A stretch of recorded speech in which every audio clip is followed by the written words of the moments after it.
감격의 아침입니다. 우리 아침 예배를 하나님 앞에 함께 나가겠습니다. 오늘은 데살로니가 전서 5장 1절에서 11절까지의 말씀을 우리 화면을 보며 함께 읽으시고 우리 하나님 말씀을 함께 나누겠습니다. 제5장 형제들아, 때와 시기에 관하여는 너에게 쓸 것이 없으면 주의 날이 밤에 도둑같이 이를 줄을 너희 자신이 자세히 알기 때문이라. 그들이 평안하다 안전하다 할 그때에 임신한 여자에게 해산의 고통이 이름과 같이 멸망이 갑자기 그들에게 이르리니 결코 피하지 못하리라.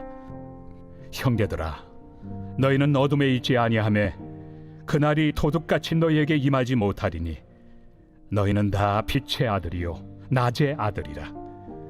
우리가 밤이나 어둠에 속하지 아니하나니 그러므로 우리는 다른 이들과 같이 자지 말고 오직 깨어 정신을 차릴지라.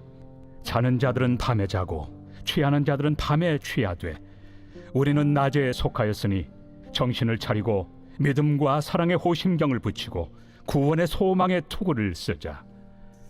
하나님이 우리를 세우심은 노하심에 이르게 하심이 아니요 오직 우리 주 예수 그리스도로 말미암아 구원을 받게 하심이라. 예수께서 우리를 위하여 죽으사 우리로 하여금 깨어있든지 자든지 자기와 함께 살게 하려 하셨느니라. 그러므로 피차 권면하고 서로 덕을 세우기를 너희가 하는 것 같이 하라. 오늘의 본문은 어제에 이어서 우리 주님의 재림에 대한 이 성도의 준비 자세에 대한 본문입니다. 우리가 역사적으로 그리스도의 재림의 연대나 시간에 대해서 많은 사람들이 예언을 했죠. 그러나 언제나 실패로 끝났습니다. 시한부 종말론으로 대표되는 대표적인 이단들이 좀 있죠. 우리 대한민국을 떠들썩하게 했던 이 사이비 단체. 자, 이 단체에 소속되었던 8천여 명의 사람들은 휴거를 기다리며 직장을 관두고 학생들은 학업도 관두고 가출해서 산속에 지어놓은 어느 건물 안에 다 같이 모여서 그죠? 비슷한 계열의 옷을 입고 정말 아주 미친 듯이 주님이 이 밤이 온다고, 주님이 오시면 나를 꼭 손잡고 이 하나님 나라 천국 데려가 달라고, 자, 이렇게 하는 일이 벌어진 적이 있어요. 이게 생중계가 됐기 때문에 본 분들 아마 많으실 겁니다. 여러분, 그 사람들 어떻게 됐나요? 너무나 잘 아시지만 그날 주님이 재림하셨어요. 재림하셨으면 제가 이렇게 오늘 아침 예배 설교를 못하고 있겠죠. 주님 그때 안 오셨죠. 제가 아주 재미있는 얘기 들었는데 군대에서 이 고참들이 이 예수님 잘 믿는 그 후임 병사들 있죠. 이 주님이 온다고 하는 그날에 TV에서 하도 떠들썩하니까 교회도 안 다니는 고참들이 교회 잘 다니는 군종이나 저 후임들 팔 잡고 자는 사람, 끌어안고 자는 사람, 다리 붙들고 자는 사람, 옆에서 누워있는 사람, 하여튼 온 사방에 살이란 사람 다 만져가지고 만지면서 잤다는 거예요. 왜 그러게 잤을까요? 자기들 교회도 안 다니고 하나님도 안 믿고 십자가에 대해서 날마다 비웃던 그런 사람들이지만 겁은 났던 모양이죠. 이 아마 아침 예배 들으면서 그랬던 적이 있는 분이 계시다면 빨리 교회 가세요. 가서 이상한 데 말고요. 요즘 이상한 데 워낙 많아가지고 복음 안에 건강하게 세워진 말씀을 순서대로 강의하는, 그리고 말씀에 나와 있는 그리스도의 구원을 아주 심플하고 파워 있게 얘기하는 그런 곳으로 가세요. 여기서 여담이지만 교회를 찾는데 어딜 찾아야 됩니까? 라고 하는 분들이 꽤 많아요. 여러 가지 있을 수 있어요. 가족이 있는 분들은 아이들이 있는 교회 학교가 잘 시스템이 된 데 있으면 좋겠죠. 좀 젊으신 분들은 이렇게 자기들 또래가 많은 데가 좋겠죠. 그분들이 이제 그렇게 가는 거 참 좋은데, 여러분 제가 말씀드립니다. 그 필요가 채워지면 여러분이 갈증이 더 심해져요. 영적인 갈증이 심해진다는 거예요. 홍수에 먹을 물이 없다고 내 눈앞에 물이 아무리 많아도 먹으면 죽는 물이 있어요. 먹으면 질병에 걸리는 물이 있어요. 여러분 이걸 분별해야 되는 거예요. 여러분, 그러므로 하나님의 말씀을 제대로 전하는 것, 그죠? 토크쇼 하듯이 말하지 말고 너무나 유머를 가지고 사람들이 하고 있는 그런 것들에 마음 쏟지 말고 말씀을 제대로 전하는 곳에 여러분이 가셔야 돼요. 자, 우리 다시 말씀 본문으로 돌아와서, 자, 이제 주님이 이렇게 온다고 했었는데, 지금도 여러분 그때 참 이게 해프닝으로 끝났는데요. 지금도 이렇게 교회 오시는 분들이 어디서 주워 들으셨는지, 와, 세상에 종말이 온다며요? 언제 와요, 목사님? 물어보는 분이 간혹 계세요, 간혹. 참, 그분 보고 있으면 얼마나 힘드셨을까, 저거 물어보고 싶어가지고. 딴 사람들 잘 몰랐을 거 아니에요? 여러분, 주님의 재림 시기는 오직 하나님만 아신다고 성경은 분명하게 말을 하고 있습니다. 성경에 보면 그날과 그때는 하늘의 천사도 모르고 오직 아버지만 아시고 그때와 기한은 하나님의 고유 권한이라고 명시하고 있어요. 그러니까 주님의 날은 예고나 공지 없이 돌연히 임하게 될 것입니다. 여기 본문에도 나왔죠? 우리 출산이 임박한 임산부가 어느 날 갑자기 애가 태어나는 것처럼 그렇게 온다는 거예요. 그러니까 결코 이 주님의 재림 앞에 주님이 재림하셨으니까 나 그때 회개하고 예수님 믿을게요. 그런 거 없어요. 그런 거 없어요. 결코 피하지 못하리라 말씀에 써 있잖아요.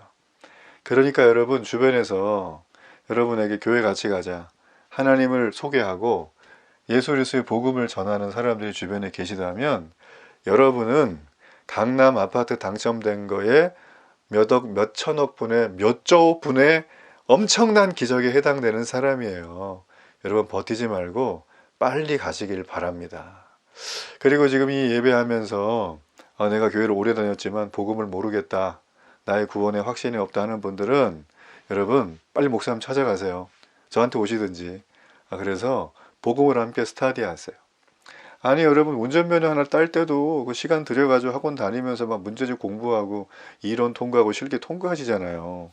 아니 근데 여러분의 현세와 내세가 걸려있는 구원에 대해서 그렇게 입을 쓱 닫고서 그냥 주일에 1시간 띡 때리고선 주차장 가서 싸우고 집에 가서 싸우고 아내랑 이거 이러면서 뭔 구원이 있다고 얘기를 하시는 거냐고요.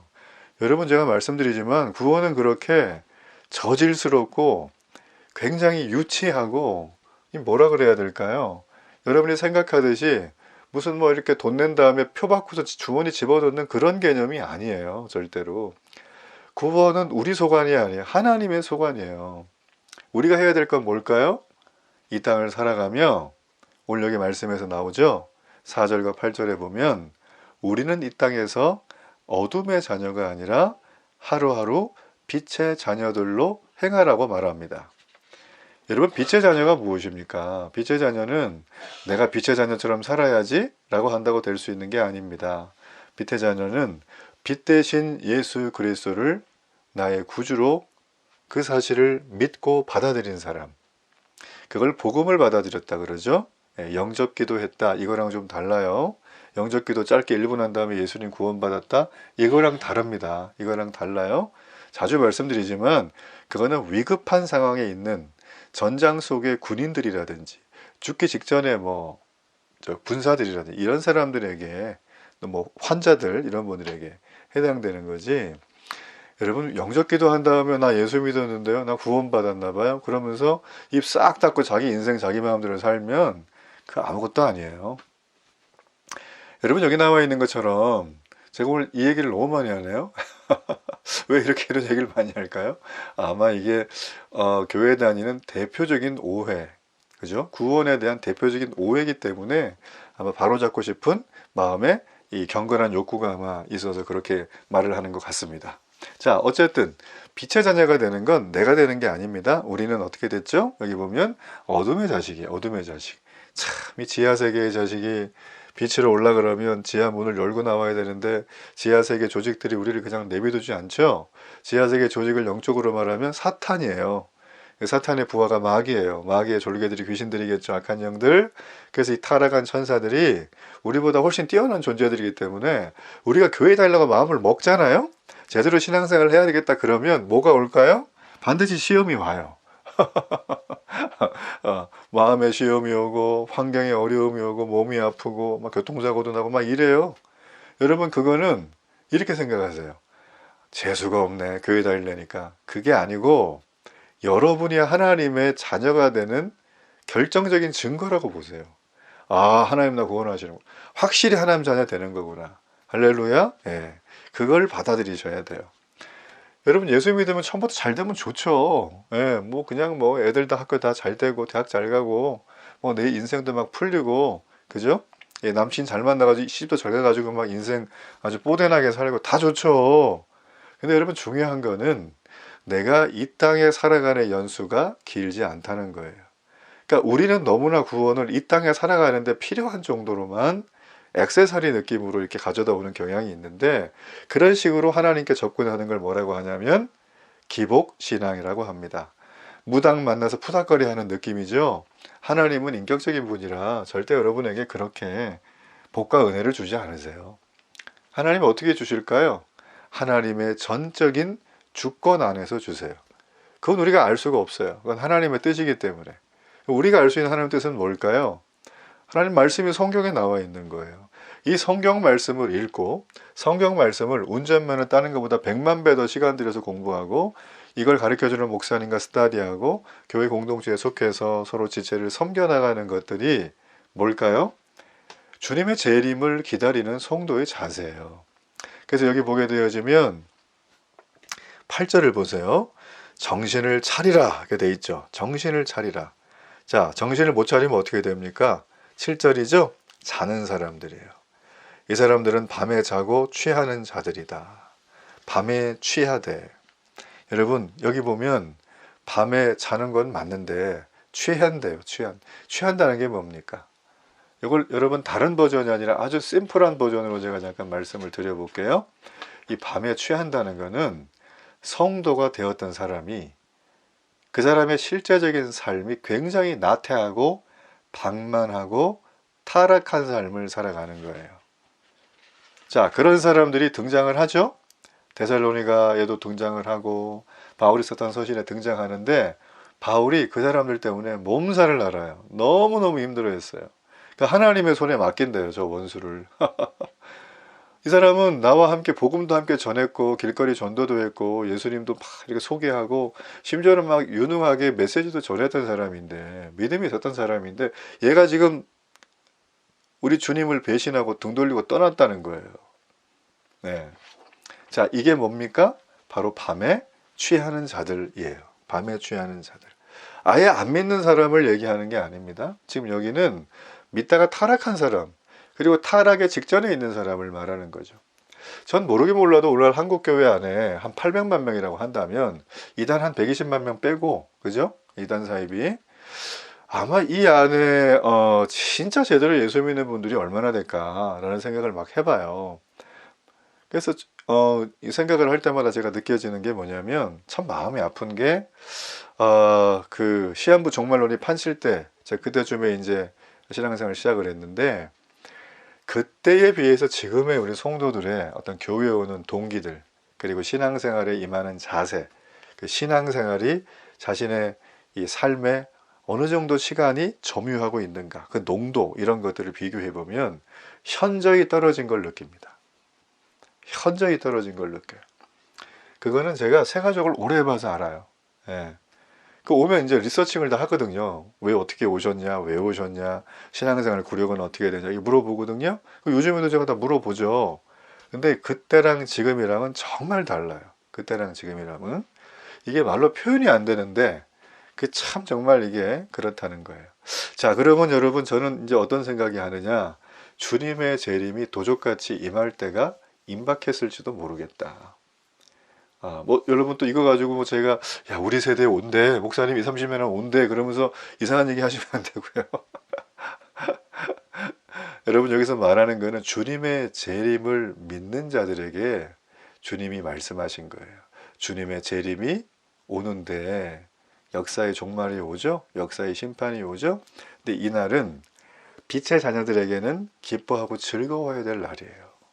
왜냐하면 그때는 우리 주님께서 우리와 함께 하나님 아버지 계시는 저 하나님 나라에 함께 가서 거기에서 우리가 하나님의 아들, 딸로 그때부터 영원히 함께 할 거기 때문이에요.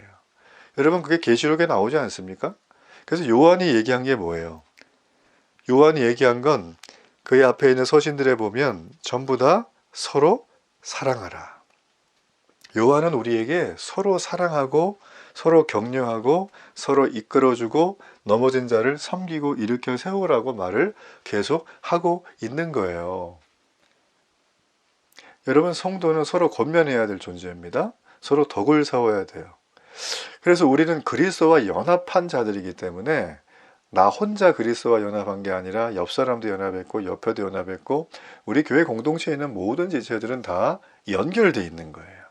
마치 나무가 이렇게 있으면 가지가 하나밖에 없는 거 아니죠? 수없이 많은 가지, 거기에 잎사귀 열매를 맺잖아요. 이게 다 역할이 있는 거예요. 그래서 누가 중요하다 안 중요하다 그런 거 없어요. 교회 장로님이 중요하고 뭐 이번에 초신자는 안 중요하고 그런 거 없어요. 물론 믿음의 선배이기 때문에 우리가 잘 섬김받고 성장하는데 많은 도움을 주시겠지만 여러분, 우리도 함께 지체로서 그 일을 감당해야 될 우리의 영역이 있습니다. 여러분, 이 모든 걸 하기 위해서 우리는 뭐가 필수적일까요? 성도의 교제가 필수적이에요. 교회 안에 성령 가운데 충분한 교제와 나눔과 섬김의 덕이 내가 다른 사람을 그렇게 하고 그가 내게 이렇게 하고 우리가 제3자에게 그렇게 하는 것 왜 해야 되느냐? 저 마음에 안 드는 사람 나 혼자 그냥 신앙생활하고 은혜 받으면 되지. 아니, 제가 어떤 분도 만났냐면 작년에 어떤 분을 만났냐면 자기는 찌질한 얘기 하기 싫대요. 남한테. 목사님한테도 이제 더 이상 하기 싫대요. 찌질한 얘기. 자기는 긍정적이고 밝고 희망차고 뭐 돈 되는 얘기만 하고 싶대요. 그래서 아이고, 제가 속으로 얼마나 마음이 아픈지. 이게 제대로 얘기해주면 너무 어려가지고 상처받잖아요. 목사인 저도 말 못할 때가 많아요. 이거 얘기해주면 이분 인생이 확 열릴 텐데 말을 못해줘요. 말을 못해줘요. 오로지 이분은 그냥 이렇게 자기가 그냥 중심이 돼서 자기 위주로 판단하고 심지어는 자기 인생의 기준과 법도를 하나님한테 들이대놓고 하나님을 막 측량을 해요. 하나님 이게 모자라고 이게 모순이 되고 나 이러니까 하나님 좀 별론 것 같아. 돈 닦으러 갈래. 그러니까 이렇게 하는 분들이 계셔요. 이런 분들에게 성도의 교제가 전혀 먹히지가 않죠. 교제의 이유를 못 느끼는 거예요. 자기가 완전하다고 느끼니까. 그걸 성경은 죄라고 하는 거예요. 죄인의 필수적인 모습이 바로 그런 거예요. 성도의 교제는 뭡니까? 바로 이 죄의 모습을 적나라하게 보도록 하는 거예요. 누굴 통해서? 옆에 있는 지체들을 통해서. 그 사람에게 보여지는 그런 단점과 악함들이 내 속에 있는 거예요. 그래서 내가 그 죄를 깨달으면 어떻게 합니까? 회개하는 거예요. 회개. 그리고 내가 달라지는 거예요. 그래서 우리가 성도와 교제하면서 그렇게 위로를 받는 겁니다. 그래서 11절에 바울이 얘기를 하죠. 서로 피차 권면하라. 덕을 세우기를 너희가 함께 하라는 거예요. 여러분, 교회가 성장하고 부흥하는 길은 간단합니다. 성도가 서로 교제하면 돼요. 함께 너나 할 것 없이 한 주간의 삶을 들어주는 거예요. 얘기하고 함께 기도해주고 격려하고 필요하면 그 집에 찾아가서 도움을 주고 함께하는 시간을 늘려주고 하는 거예요. 이게 여러분 쓰잘데기 없는 시간이 아니에요. 여러분 가만히 생각해 보세요. 술 친구 만나가지고 술 먹으면서 얘기 왜 합니까? 술값만 더 나가게? 그냥 집에 가서 혼술하면은 술만 딱 사와가지고 집에서 대충 라면 끓여서 먹으면 비용도 절감되는데 왜 굳이 비싼 술집 가서 장소 사용료 다 내가면서 그렇게 밤을 지새우고 올 때 또 차 끊겨가지고 그 비싼 심야 택시 타고 막 오고 아침에 막 쏟아내면서 또 아침에 쓰린속 보여잡고 출근하고 그걸 왜 그런 짓을 왜 하냐는 거예요. 그거를. 왜 그렇게 하시는 거죠? 서로 만나면 위로가 되니까 하는 거잖아요. 그렇죠? 전 여러분 그래서 성도의 교제를 부인하거나 이걸 멀리하거나 그걸 하지 않는 분들은 교회 오래 못 다니는 걸 전 수없이 많이 봐봤어요. 뿐만 아니라 그런 분들은 구원에서 떠납니다. 아마 구원을 이미 받은 적도 없는 분들일 거예요. 제가 볼 때는. 오늘 제가 굉장히 세게 말하는데 이게 여러분 목회자로서 아픈 가슴이에요. 그냥 제 눈에는 환히 보이고 이걸 이렇게 좀 잘 이끌어 드려서 이렇게 좀 하실 수 있도록 충분히 다 배려해서 할 수 있는데 자기가 마음을 이런 분은 다 약이 없어요. 약이 없어요. 하나님이 정말 그 영혼을 하나님만이 아시는 하나님의 주권과 섭리와 계획 속에서 얘를 반드시 내가 구원시키겠다 라고 하신다면 아마 그분에겐 고난이 찾아올 겁니다. 그 교만함을 꺾기 위해서. 내가 뻣뻣하면 뻣뻣할수록 대나무가 뻣뻣하면 부러져요. 그죠? 유연할 필요가 있어요. 바람이 불면 저항할 때도 있어야 되지만 바람과 함께 흔들려야 돼요. 그러나 넘어지진 말아야죠. 뿌리를 깊게 내리면서. 그러니까 하나님이 지금 그 영혼을 정말 건지실 거면 반드시 고난을 줄 거예요. 시련, 역경 이 정도가 아니에요.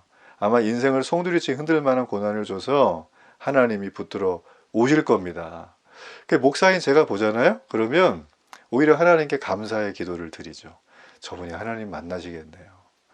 그러니까 저는 보면서 이제 막 이렇게 마음이 측은하면서도 오히려 감사하고 저분 회복될 수 있도록 도와야겠다. 이제 이런 생각을 많이 가지게 되죠. 자, 결론입니다. 자, 오늘 우리가 이 데살로니가 전서 마지막에서 우리가 취해야 될 영적인 스탠스는 뭐냐면, 자, 첫 번째는 주님의 재림은 도적같이 온다. 그 날과 시를 우리는 고민하지 마라. 또 하나는 우리는 어둠의 자식이 아니라 빛의 자녀다. 주님을 기다리며 영적으로 깨어서 규모 있는 삶을 살라는 거예요. 그냥 내일 주님 오시니까 오늘 인생 다 던져놓고 막 그러지 말고 오늘 나는 열심히 나의 일을 하겠다라는 거예요. 최선을 다해서. 그리고 마지막으로 그런 마음을 가지고 교회 지체들이 모여서 서로 교제하고 덕을 세우고 건면하고 섬김을 갖는 건 필수적이다. 이거 없으면 신앙 유지 안 됩니다. 네, 여러분 그렇기 때문에 교회에서 예배하고 소그룹에도 참여하시고, 그죠? 양육에도 참여하시고 그런 과정과 시간들을 함께 하셔야 합니다. 우리 주님이 언제 오시더라도 기쁨으로 할렐루야 하며 주님을 맞이할 수 있는 그런 빛의 자녀가 늘 깨어서 기도하며 함께하며 삶을 살아가는 저와 여러분 되길 축복합니다. 우리 결단의 기도를 하나님 앞에 드립니다. 살아계신 하나님 정말 감사합니다. 이 재림의 시기를 살아가며 주님 주시는 놀라운 소망, 삶의 희망을 주신 하나님, 내 이 땅에 지금 삶이 너무 힘들고 어려워도 주님 다시 오신다고 하는 분명한 약속, 이걸 바라보며 오늘도 넉넉히 이깁니다. 하나님 주여 이 마음으로 어느 곳에 있든지 우리 주님 바라보며 빛의 자녀로 늘 깨어서 정신을 차리고 살아갈 수 있도록 붙들어 주옵소서. 예수님 이름으로 기도합니다. 아멘.